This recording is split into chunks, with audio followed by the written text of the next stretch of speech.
In this video, we'll talk about function notation. We use function notation to denote that y is a function of x.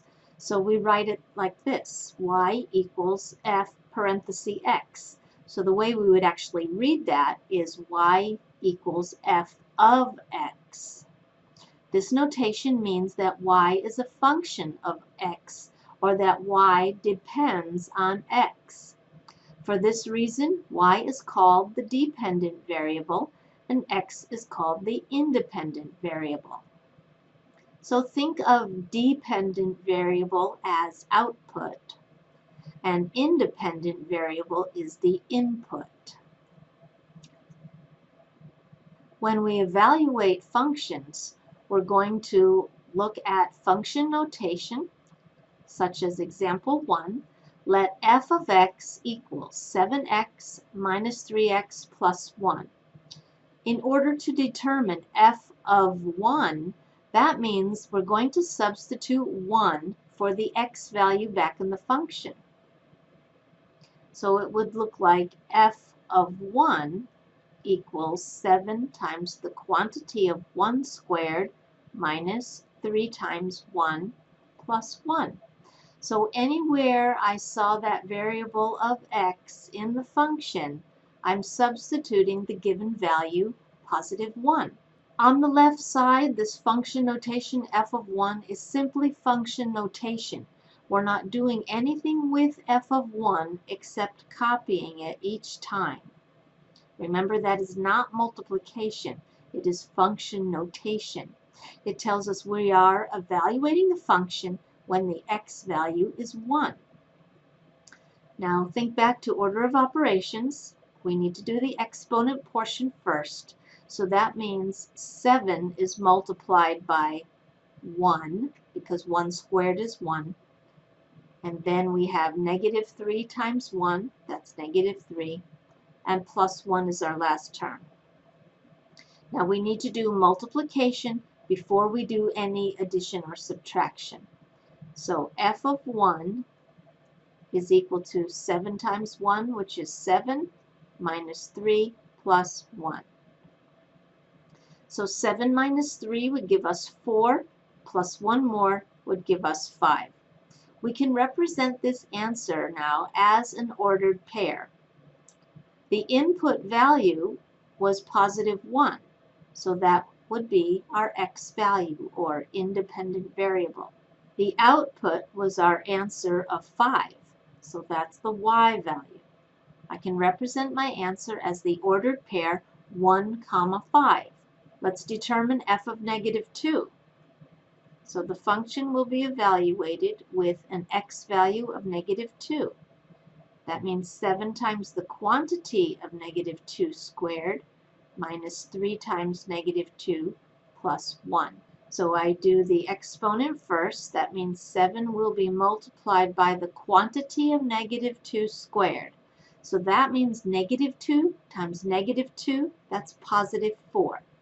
When you have a negative number squared, the result is always a positive product. Next, we have negative 3 times negative 2. That would be positive 6. Last, we have addition of 1. 7 times 4 would give us 28, plus 6 plus 1. So when we add those numbers up, 28 plus 7 more would give us 35. The ordered pair represented by f of negative 2 would be x value of negative 2, and then our output, or y value, is 35. Finally, we're going to determine f of 0 for this given function. So f of 0 would equal 7 times the quantity of 0 squared minus 3 times 0 plus 1. So that would be 7 times 0 minus 0 plus 1. So it looks like this first term, 7 times 0, would be eliminated. Minus 0 is eliminated, and so it looks like all we have left is 1. So f of 0 equals 1. The input was 0. Output is 1. So we have the ordered pair 0, 1. What you will notice now is that we have 3 ordered pairs that were generated with this function notation. This is going to be very useful to us a little bit later in the semester, and we know how ordered pairs are useful to plot on the Cartesian coordinate system, and we could see what this function actually looks like. But we might need more than 3 ordered pairs to see the full picture of this function. In example 2, we have a new function, and that is f of x equals negative x squared plus 2x plus 7. So we have to be extra careful when there's a negative out in front of that quantity. To determine f of 1 would equal a negative times the x value squared.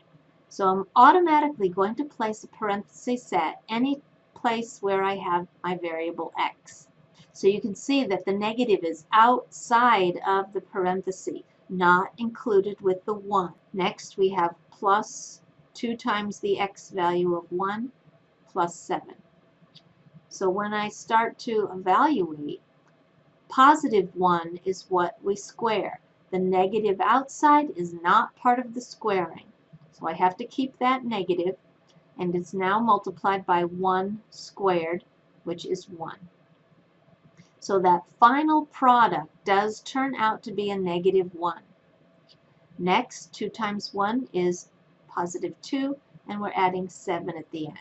Negative 1 plus 2 would give us positive 1, add 7, that would make 8. So our ordered pair, input was 1, output is 8. Next, we'll determine f of negative 2. So we have our negative times our quantity squared. This time notice that the substitution for x is a negative number. So be sure to include the negative in that parenthesis.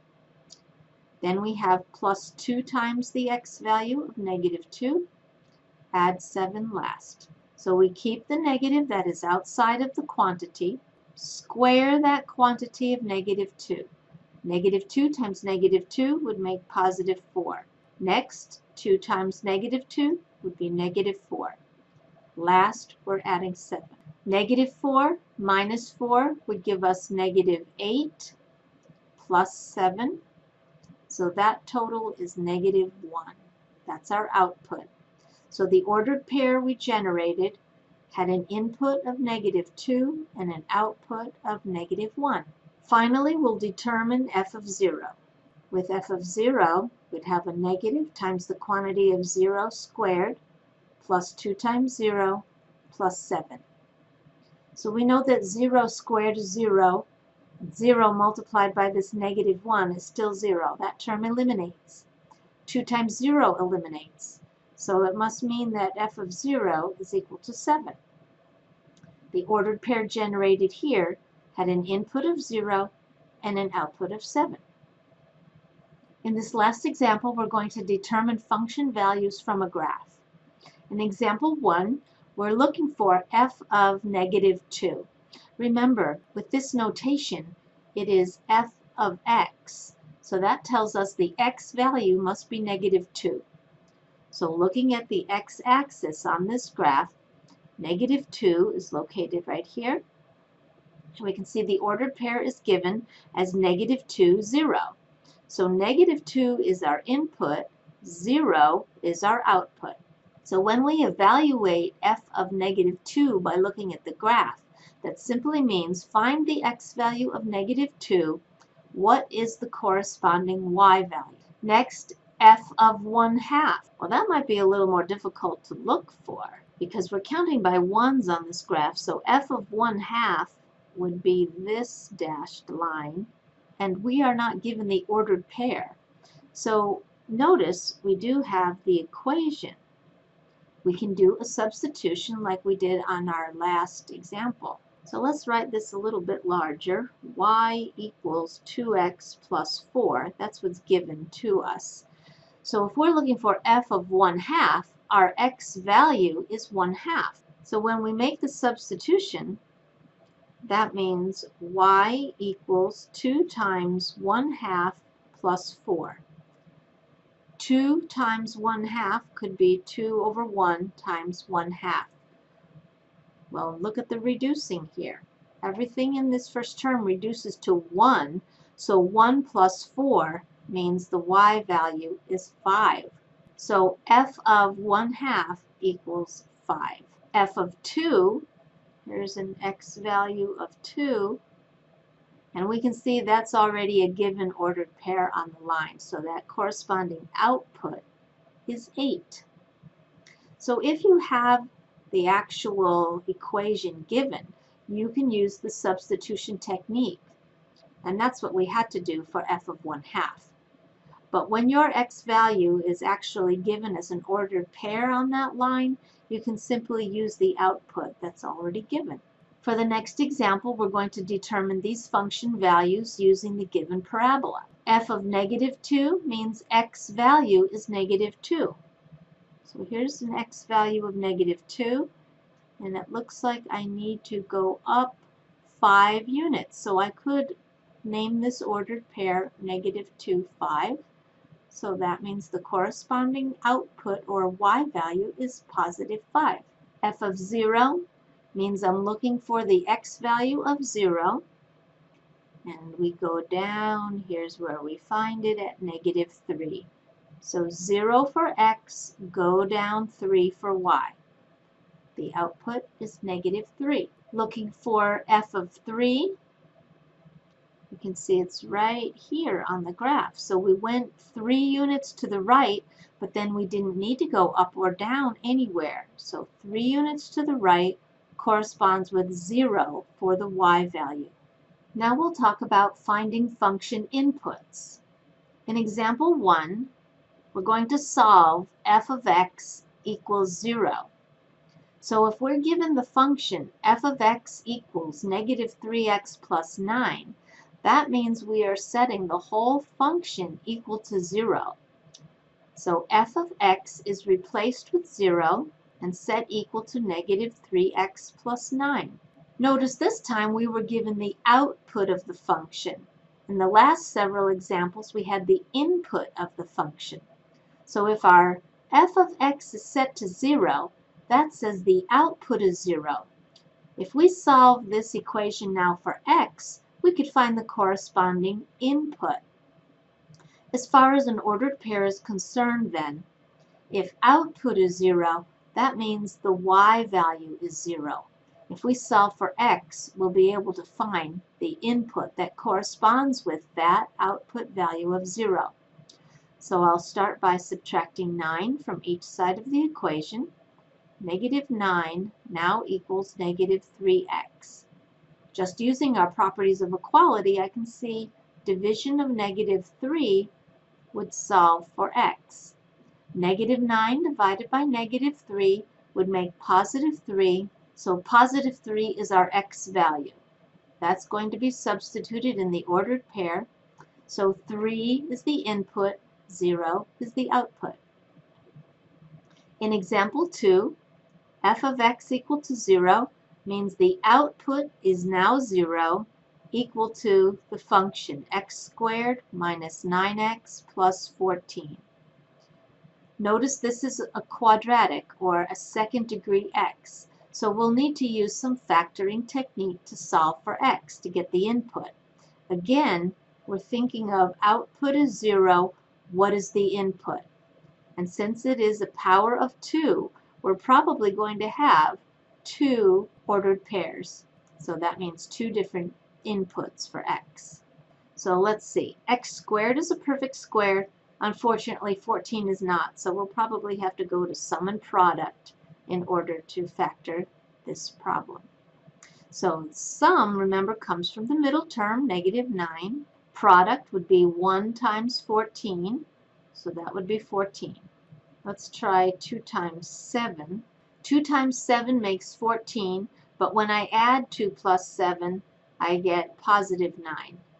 So do you see all that we have to do is make 2 negative and 7 negative, so that 2 negative numbers still have +14 for the product, but 2 negative numbers added together will match the sum, which is negative. So we'll replace our middle term. 0 now equals x squared minus 2x minus 7x.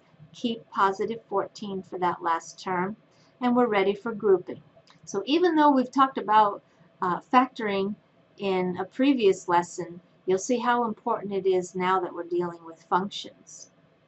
0 now would equal common factor of x times a quantity of x minus 2. So probably we need a quantity of x minus 2 for this second grouping. Working backwards, x times what factor would match negative 7x? That would be negative 7. Is negative 2 times negative 7 14? That looks good. So now we have 0 equals our common factor of x minus 2 multiplied by our other factor, x joins with minus 7. We just need to set each factor now equal to 0. That means x minus 2 is equal to 0 and x minus 7 equals 0. This is our 0 factor property. Addition of 2 will solve this for x equals 2. And here, adding 7 to each side, we have x equals positive 7. These are the input values. So the two ordered pairs we just generated would become 2, 0 and 7, 0. So if we ask what was different about these two evaluation procedures? Well, the first example was linear, so we could just solve for x.